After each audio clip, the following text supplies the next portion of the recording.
they are saying is the car that was used to commit the crime.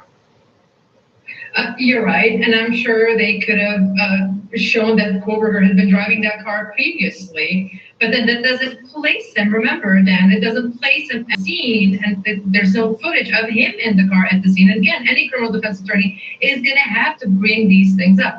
Does it mean at the end of the day they're going to win the case? Not necessarily, but it is something that a skilled criminal defense attorney is going to do. Is going to have to bring up that his phone, the cell towers don't place him at the scene for at least the 2 hours that they can't figure out where he was. Yes, they're arguing he's concealing his spot where he was, but again, those are things that any criminal defense attorneys have to bring up, whether it's going to win or that there's no guarantee there. We all know that. You can watch Dan Abrams live weeknights at 9, 8 Central right here on News Nation. Still ahead this morning, they're looking at what's being called the first 3D printed 2-story house in the country. We're live with details just ahead. And Tom Brady's team is done for the year, but is Tom Brady done for his career? We'll discuss the GOAT's future after a dismal playoff next. You're watching News Nation, news for all America. Detectives arrest. Could be attacked. Koberger's next court date is on June 26th. Iran is accusing Prince Harry. He has to pay for what he's done. Stay with News Nation. What?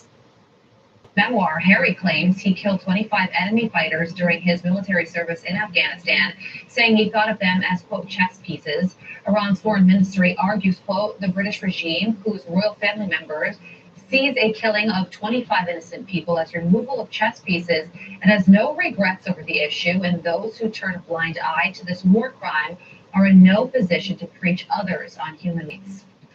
Stunning video shot on the Long Island Expressway in New York shows Good Samaritans pulling a woman away from a burning car.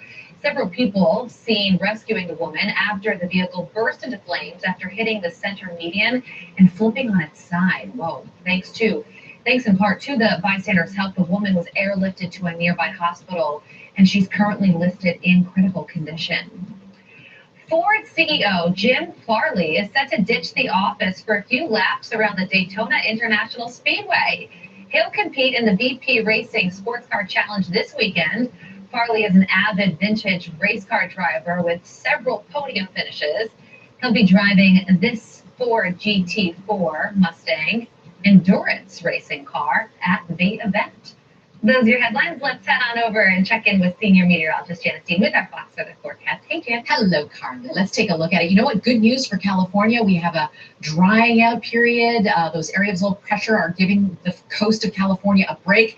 But we do have storms for the central part of the U.S. A cold front marching across the plain states, bringing cold air and quite a bit of snow for the Rockies in towards the Midwest and the northern plains. And then we have the risk for severe storms for tomorrow, Wednesday, across the Mississippi River Valley. Large hail, damaging winds, tornadoes will be possible, heavy rainfall as well. And then feet of snow behind it. Look at the snow still to come for the Rockies in towards the plain states. California, again, getting a break, which is what they need to hear. Winter weather alerts for all of the areas that I mentioned. We've got storm warnings, winter weather advisories that stretch up towards the Midwest. And again, there's that severe storm threat that happens on Wednesday. Make sure you have a way to get your watches and warnings. Foxweather.com will keep you up to date. All right, Steve Ainsley Bryan, over to you. All right. Thank you, Janice. You're welcome. Former Bachelorette Hannah Brown is returning to reality TV for a challenge unlike anything that she has seen before. This is tough and great. She joins us with more on Fox's Special Forces World Toughest Test next.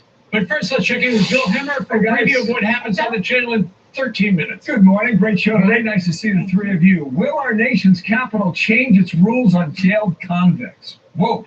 Will San Francisco shovel millions of dollars in reparations to African-American citizens? Did New York's mayor change the game on the border? All questions today for Lee Zeldin, Carl Rove, Ted Williams, Clay Travis. Come join Dan and me. We'll see you in 12 minutes. Top of the hour on a Tuesday in January. We'll see you then. We believe are free and you won't pay a fee unless we get you the money you deserve. 1-800-273-4800. All right, team. We got a big project coming up.